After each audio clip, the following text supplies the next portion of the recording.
See, she's doing morning stretches, which is something that I should have done before I sat down to play. But I did technically go outside, feed the cats, clean the litter boxes. I did some exercise before I sat down. But the biggest exercise I'm doing right now, I've got to get my reps in. Yeah, that's right.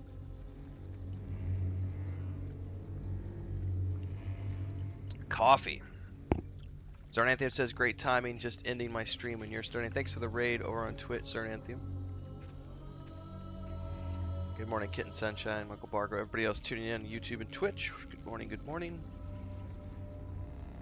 We are going to get back to South of Midnight today.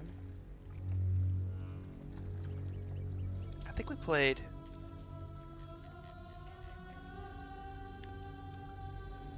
a couple hours yesterday, last night. I think we did like 2 hours.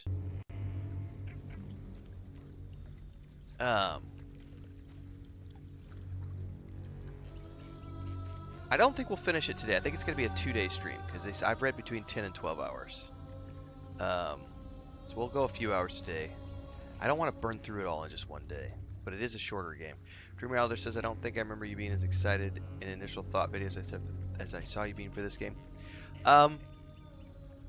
There have been a few, but I tell you what, one of the reasons I like doing my that early thoughts video right after I finish a stream is because whatever emotions I was just feeling are carried through, and we had just done that Benji quest line where he's the spirit of the guy is in the tree, and the tragic story of how he got there was just the way they did the music and everything. It was definitely an emotional experience, and I was sort of riding that high when I went and recorded the early thoughts video, because damn, there are very few games that meld music with gameplay so well, and that definitely is something that's super unique. And I just put this on Patreon like 3 or 4 days ago. I was writing a Patreon post, which everybody can go read if they've got the time. Last year was the first year I haven't written anything. Like 25 million words in publication. Last year was the first year I haven't written something. This year is the second year, and I'm enjoying taking a break. But I'm also enjoying exploring storytelling in lots of other mediums. From the TV shows that I watch with Chris, to the films that we experience together, to the video games that I play. And, you know, the BAFTAs have a really special category for storytelling in games, which not a lot of awards shows cover. And if you go watch the best narrative, best storytelling in genre at the BAFTAs, you will often find some really unique games that are telling stories in really different formats than a lot of other games.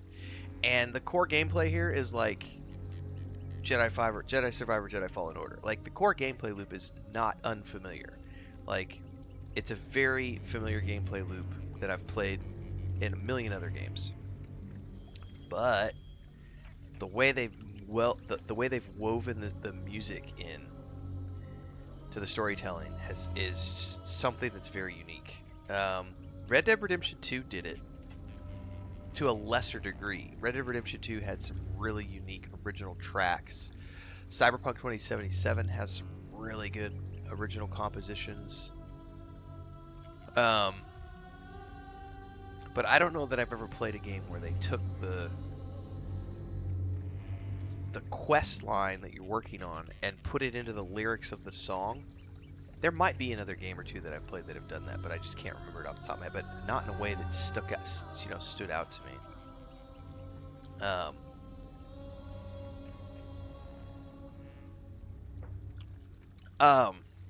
Gustav says, "Good morning, Ren. Don't know how I was initially recommended to your channel, but I'm thoroughly grateful for that. Excellent content as always. Thank you." Sherrod says, "No idea how accurate it is, but I'm disappointed that it seems to be not selling as well as it deserves. I hope Xbox Game Pass is enough so we see more work from this team. Um, well, Steam info isn't the most reliable, but I would also say that Compulsion Games is an indie team. I think this is their fourth project, third or fourth project. I haven't played their previous entries, but I went and looked them up as a company, um, maybe about 3, 4 months back. I vaguely remember, um, and you know, I think yes, in a perfect world, we would love this game to sell millions and millions and millions of copies because it is an amazing game. But I would also say that it is a niche game in the sense that it's still indie. It doesn't have the marketing budget of a lot of other games. It was intended from day one to be a Game Pass release, and I think a lot of people don't understand how powerful Game Pass is. But Game Pass isn't something where they tout the numbers. So let me go back and look at something really quick so I can just say that before I get too sidetracked off of the music thing.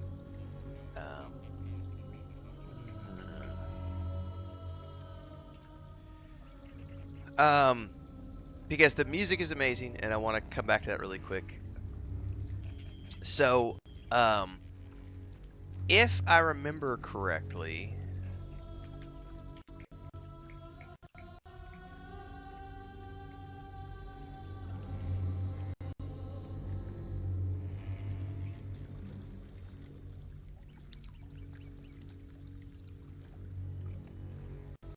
I'm pulling this up as an example.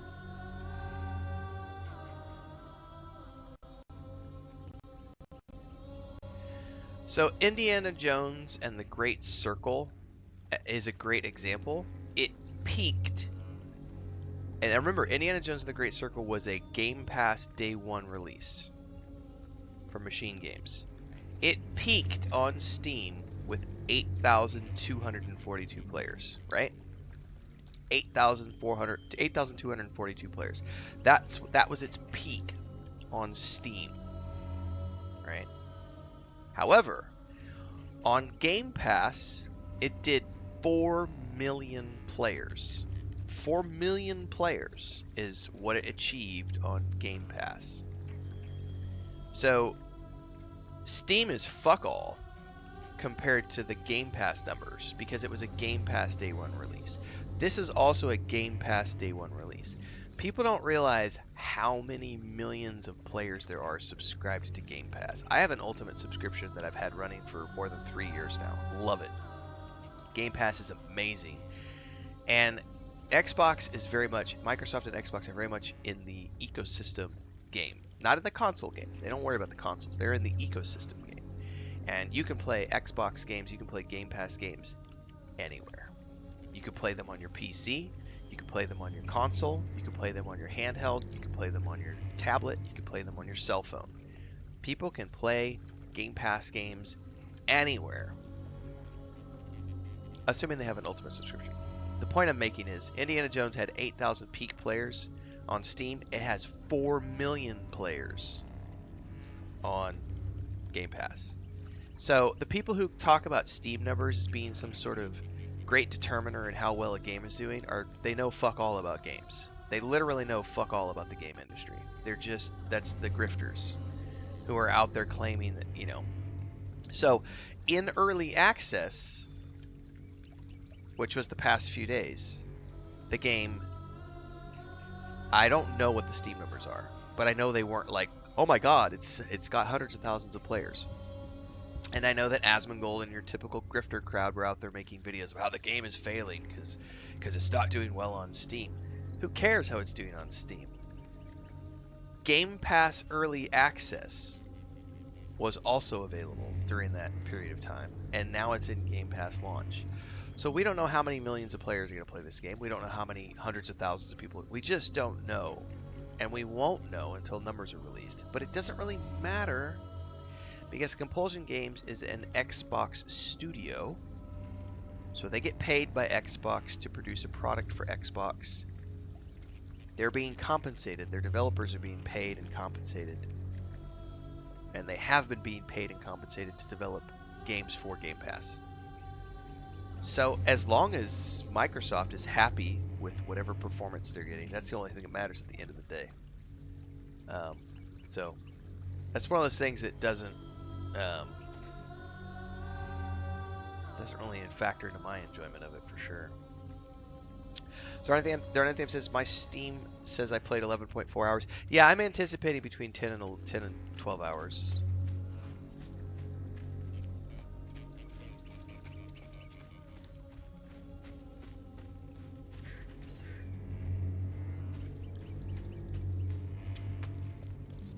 But going back to the music thing, you can even hear in the background right now the chanting, and then every time you jump,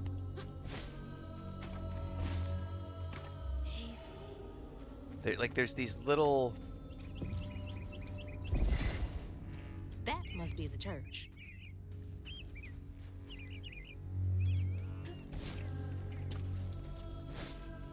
It's the little voice sounds. Somebody referred to them as like angel voices at one point. One of the characters in the story.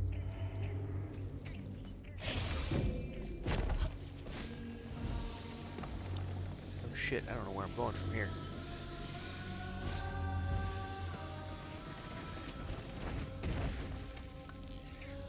Well, I think also if you go back 7-8 years ago when Xbox was doing all of its purchasing of indie studios, that's when they bought In Exile. That's when they bought Obsidian Entertainment. I believe that's when they bought Compulsion Games. Like Xbox made a strategic decision. It's got to be like 8 years ago now, 9 years, something like that, to purchase a bunch of indie studios. And it has taken them time. Oh, I double jump clicked wrong. It has taken them time to get to the point where they're reaping a return on their investment. And this is one of the many indie studios. And that's the thing, is like, Game Pass is about providing you value. And value is a library. A vast library of games and lots of day one releases. And that's something that Xbox has done a very good job of. Like, I can go on, because I have the Ultimate subscription, I can go on to my PC or I can go onto my Xbox and I can find a library of hundreds of games. I can generally find 2 or 3 day one releases every single month. And I can play those games on my Xbox, on my PC, on my handheld, on my tablet, on my cell phone, through cloud gaming. I can also play it on the Fire Stick. Don't even need a console or a PC or anything. I can play it on the Fire Stick. So there's a lot of value there. Yeah, so listening to the audio with headphones is awesome.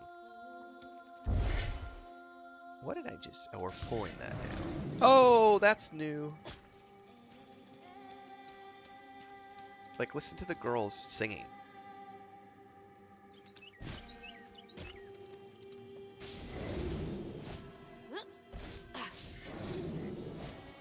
Okay, that was pretty freaking awesome.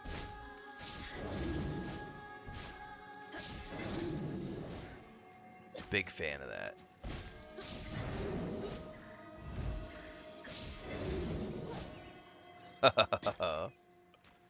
Alright.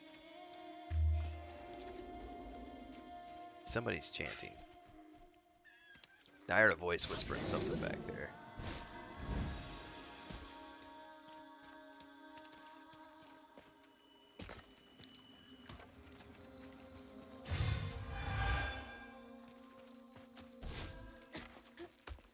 I don't know, Dribrom. I'm a big fan of my 7.1 headset.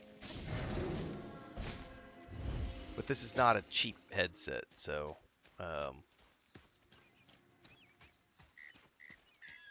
Gotta move quickly now.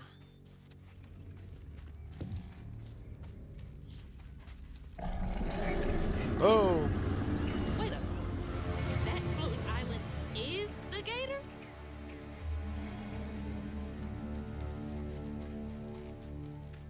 That was a big-ass gator, man.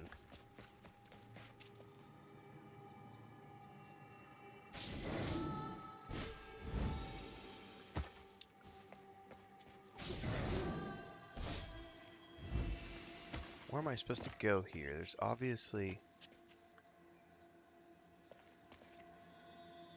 Oh, I see. There's a third one right there, maybe?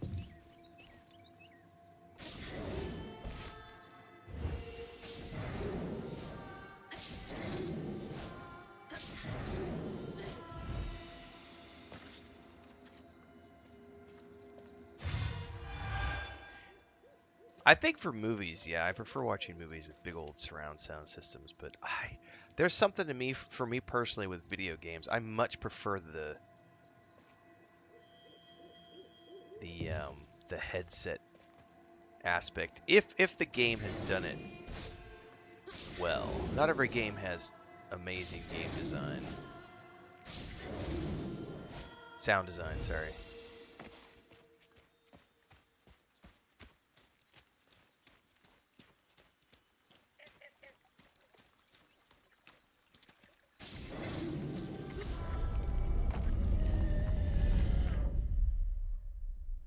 Oh, I needed a drink of coffee before we do this right here.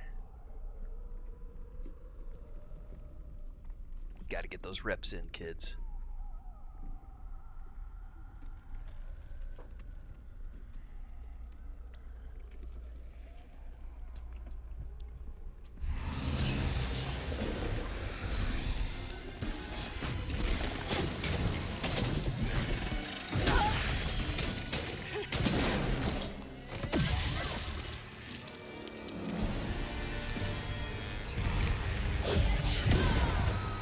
Oh, that was a nice combo.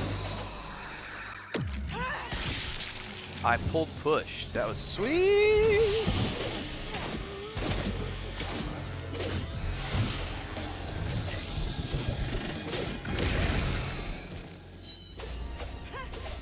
Oh, hang on. That's not one of the ones I can destroy.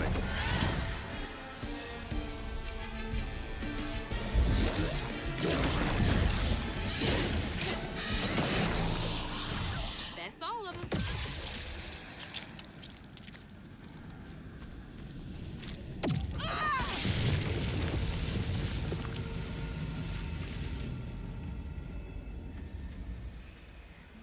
What do I want to upgrade next?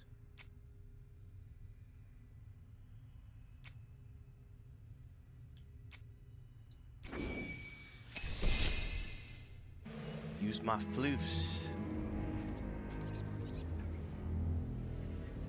Sherrod says, I was watching a few streamers last night and they simply did not get the game, in my opinion, to the point. They played it like an action game, not reading anything, not exploring, not enjoying the game.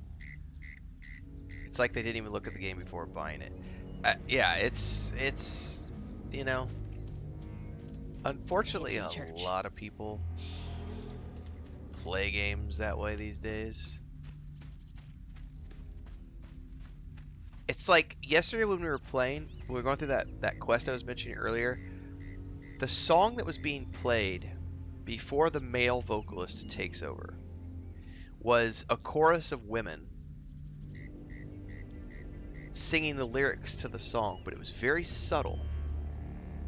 And I was talking about this on stream last night. I wish the lyrics were on screen so that people could really focus on what those singers were saying, because they were telling the story that was unfolding, right?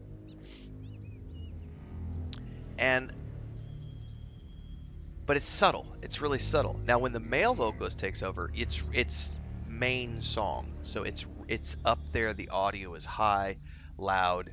We have the volume there, um, but it's all there. And the notes, yes, if you're reading the notes as it goes along, there is a story being told there. And like the two brothers, that was man, yeah.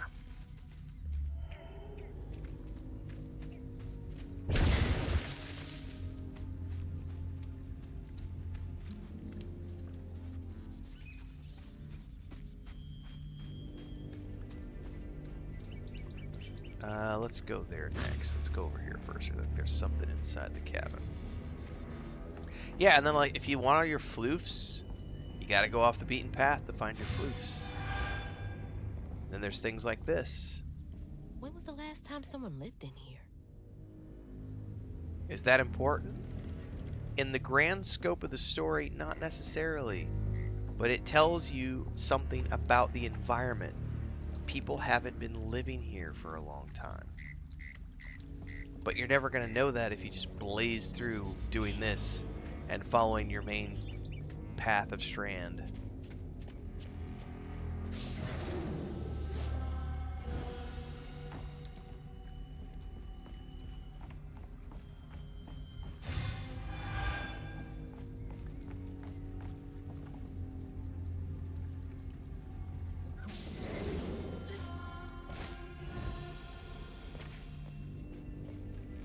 There was a note on...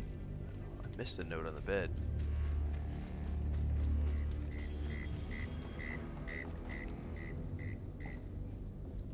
Oh, there was. Thank you for that. Maybe Patricia was right. I should put down the bottle, but when I was fishing by the shack last night, I swear I saw a catfish about as big as a Cadillac. Swam right past me, winked with a strange eye. I swore it said, "What a beautiful night this is, mon ami," and I just sat there like a slack-jawed ass, zoomed away just laughing. Catfish need to leave these people alone. Got them questioning their sanity. Correct, Hector. That's exactly what it is. There's a lot of people out there who can't appreciate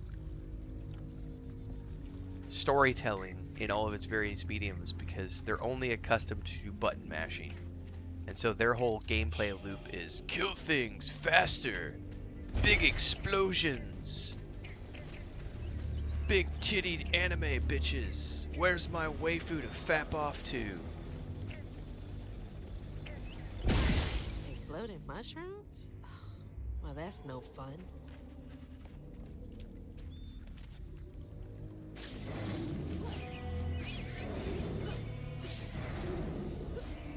Whoa, whoa, whoa!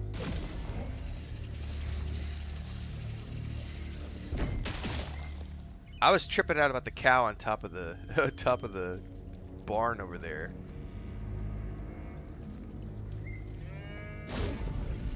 I'm sorry, Mr. Cow.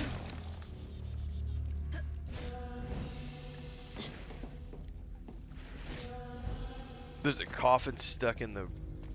Man. Oh, the mushrooms come back. Oh, I just reminded. I need to get my link up. Gotta get the link out.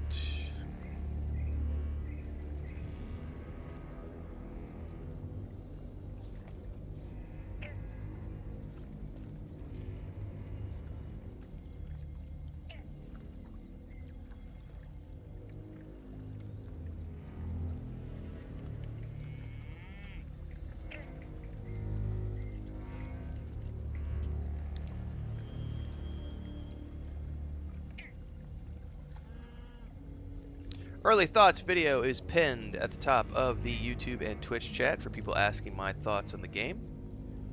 That was last night after we finished up the first stream. Go give it a look.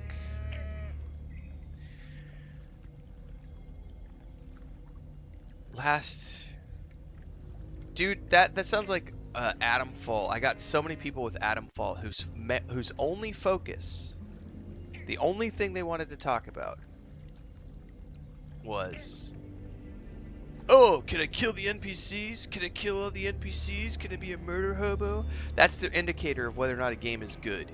Can they kill all the NPCs? And I'm like, yeah, man. That's someone. This is the IQ. This is a high IQ, and this is a low IQ. And the people who are like judging a game based on whether or not it has like lots of button mashing or can I kill all the NPCs are like way down here at the bottom of that. They're at the bottom of the ladder, kids. Bottom of the barrel.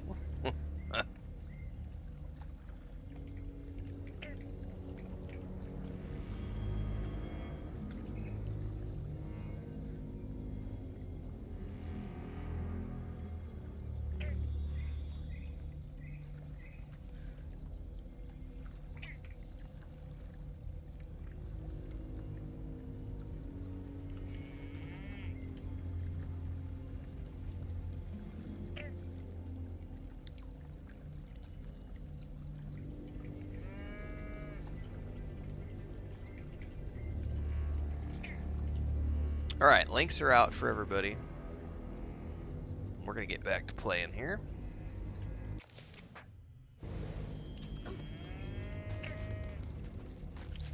Too bad there's nothing we can do for that That's poor from the cow. trailer too.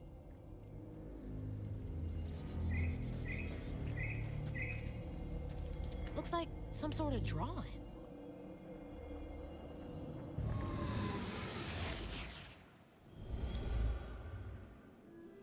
This picture, I could kill a man. Something's gotta change. Cue Rage Against the Machine song. I feel I like could just kill a thread man! being pulled far too taut, trying to make the world a better place. Not for me, for her. I have to keep these kids safe.